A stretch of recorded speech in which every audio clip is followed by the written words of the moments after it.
सत्यम शिवम सुंदरम सच्चिदानंद स्वरूप सत श्री अकाल मूर्त परम पिता परमात्मा की परम प्रिय संतान, प्यारे भाइयों तथा बहनों, आज 4 फरवरी 2022 की मुरली का मंथन प्रस्तुत करने से पहले मुझे बचपन में एक गीत सुनते थे, तोरा मन दर्पण कहलाए। उसकी कुछ लाइनें गुनगुनाने को मन हो रहा है। तोरा मन दर्पण कहलाए रे, तोरा मन दर्पण कहलाए। भले बुरे सारे कर्मों को देखे और दिखाए। तोरा मन दर्पण कहलाए रे, तोरा मन दर्पण कहलाए। मन ही देवता मन ही ईश्वर, मन से बड़ा न को। मन ही देवता मन ही ईश्वर, मन से बड़ा न को। मन उजियारा जब जब फैले, जग उजियारा हो। इस उजले दर्पण पे प्राणी धूल न जमने पाए। तोरा मन दर्पण कहलाए रे, तोरा मन दर्पण कहलाए। सुख की कलियां दुख के कांटे, मन सबका आधार। सुख की कलियां दुख के कांटे, मन सबका आधार। मन से कोई बात छुपे ना, मन के नैन हजार। जग से चाहे भाग ले कोई, मन से भाग न पाए। तोरा मन दर्पण कहलाए रे, तोरा मन दर्पण कहलाए। बहुत ही सुंदर भजन है। इसमें ये कहा गया है कि मन ही देवता मन ही ईश्वर, मन से बड़ा न कोई। मन उजियारा जब जब फैले, जग उजियारा हुए। सारा मुनस्सर जो है वो मन पर है। मन को जीत लिया तो जगत को जीत लिया, मन को पा लिया तो ईश्वर को पा लिया। सुख की कलियां या दुख के कांटे जो भी जीवन में है, सबका आधार ये मन ही है। जग से चाहे भाग ले कोई, मन से भाग ना पाए। कोई भी अपने मन से भाग नहीं पाता है। मन का तो सामना हर एक को करना ही पड़ता है। आज बाबा ने भी मुरली में कहा, मीठे बच्चे अपने दिल रूपी दर्पण में देखो कि अंदर में कोई काम क्रोध आदि भूत तो नहीं है। जो भूतों के वशीभूत होते हैं वो कभी सुख शांति चैन पा नहीं सकते। इसलिए अपने भीतर से इन भूतों को हमें भगाना ही होगा। जैसे ही हमारे भीतर ज्ञान योग की रोशनी आएगी तो ये भूत भाग जाते हैं। कईयों का मोटे रूप से देह के आकार में लगाव वह अभिमान नहीं है, लेकिन देह के संबंध से अपने संस्कार विशेष, बुद्धि विशेष है, गुण विशेष हैं, कलाएं विशेष हैं, कोई शक्ति विशेष है, उसका अभिमान अर्थात अहंकार, नशा, रोब। बाबा ने कहा ये भी सूक्ष्म देह अभिमान के ही रूप हैं कि अपने को सोचना मैं बहुत श्रेष्ठ हूँ और दूसरों को निकृष्ट समझना कि मैं विशेष हूँ हर चीज में, मेरी बुद्धि विशेष है, मेरी कलाएं विशेष हैं, मेरे गुण विशेष हैं। तो ये अभिमान कभी भी, बाबा ने कहा, आकारी फरिश्ता व निराकारी अवस्था वाला बनने नहीं देगा, अशरीरी बनने नहीं देगा। इसलिए इसके अंश मात्र का भी त्याग करो। जो सूक्ष्म बुद्धि का अभिमान है उसका भी त्याग करो तो सहज ही आकारी भी बन जाएंगे और निराकारी भी बन जाएंगे। इस समय सारी सृष्टि विषय वासनाओं के अधीन होकर बहुत डर्टी हो गई है।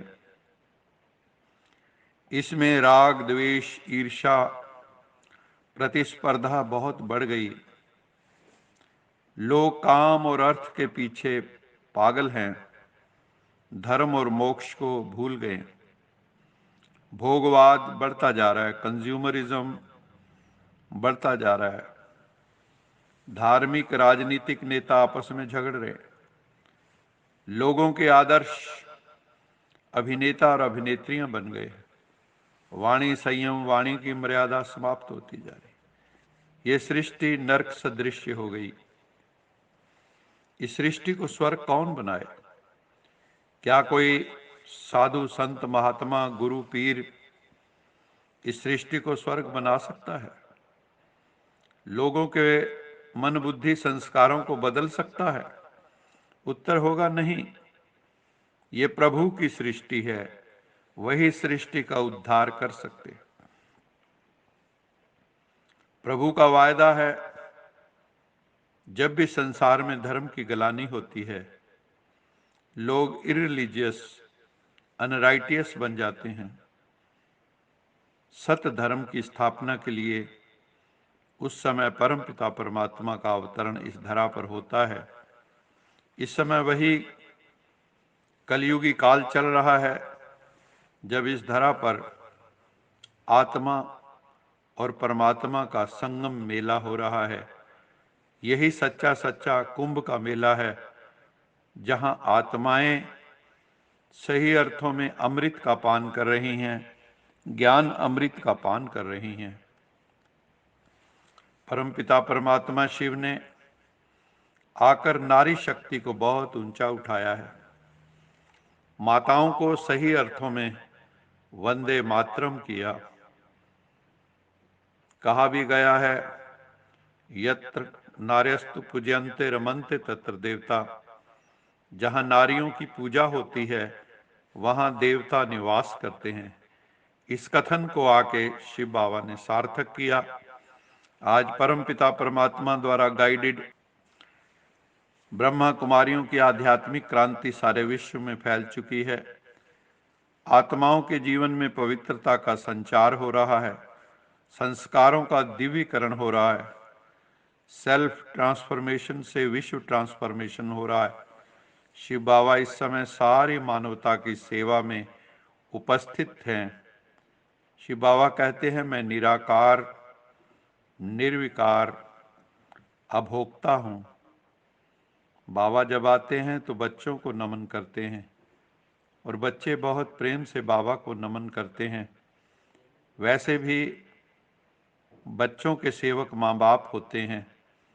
तो शिव बाबा कहते हैं कि तुम सब मेरे बच्चे हो, मैं तुम सबका माता पिता, सच्चा सच्चा सेवक हूं।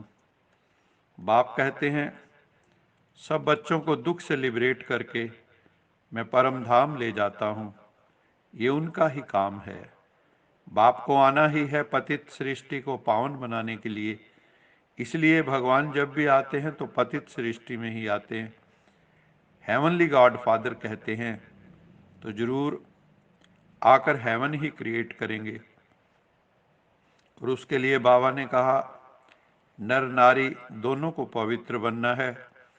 इसलिए घर गृहस्थ छोड़कर दौड़ना नहीं, भागना नहीं, पलायन नहीं करना है, बल्कि घर गृहस्थ में रहते तुमको कमल पुष्प समान पवित्र रहना है।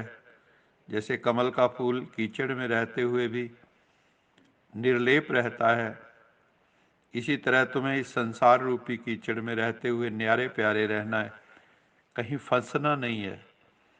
Charity begins at home.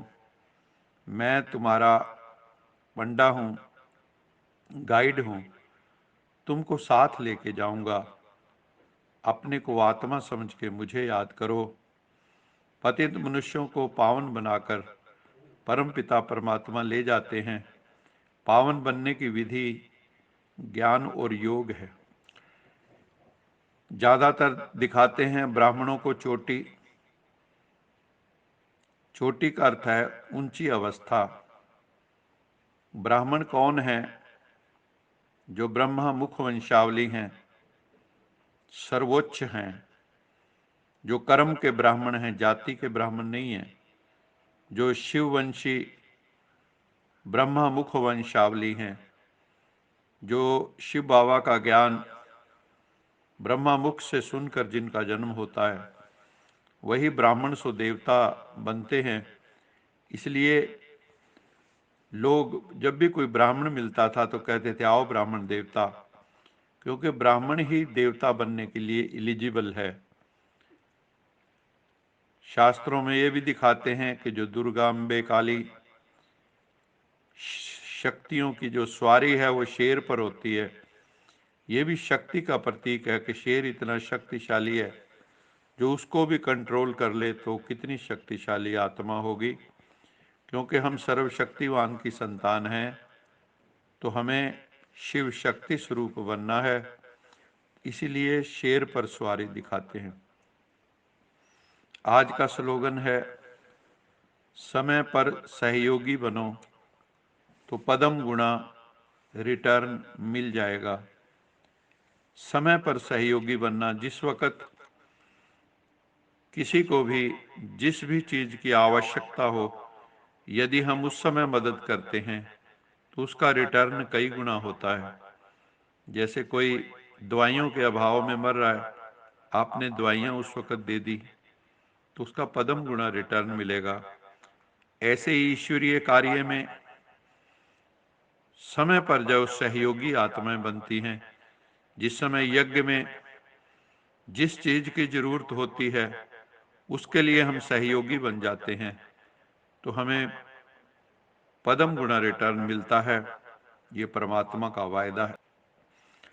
अच्छा, मीठे मीठे सिकिले दे बच्चों प्रति माता पिता बाप दादा का याद प्यार गुड मॉर्निंग।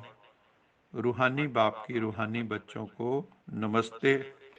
हम रूहानी बच्चों की रूहानी माता पिता बाप दादा को याद प्यार गुड मॉर्निंग और नमस्ते। सदा रहो हंसते, कहीं नहीं फंसते, बन जाओ फरिश्ते, बांध लो अपने बसते, चलो प्रभु के रास्ते।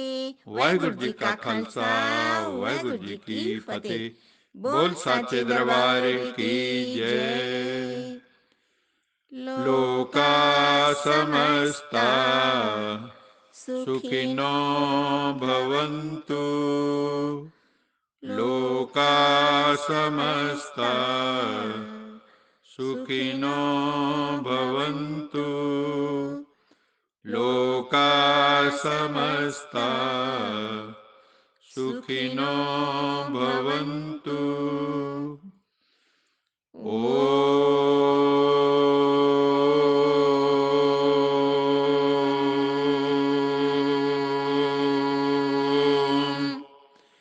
शांति।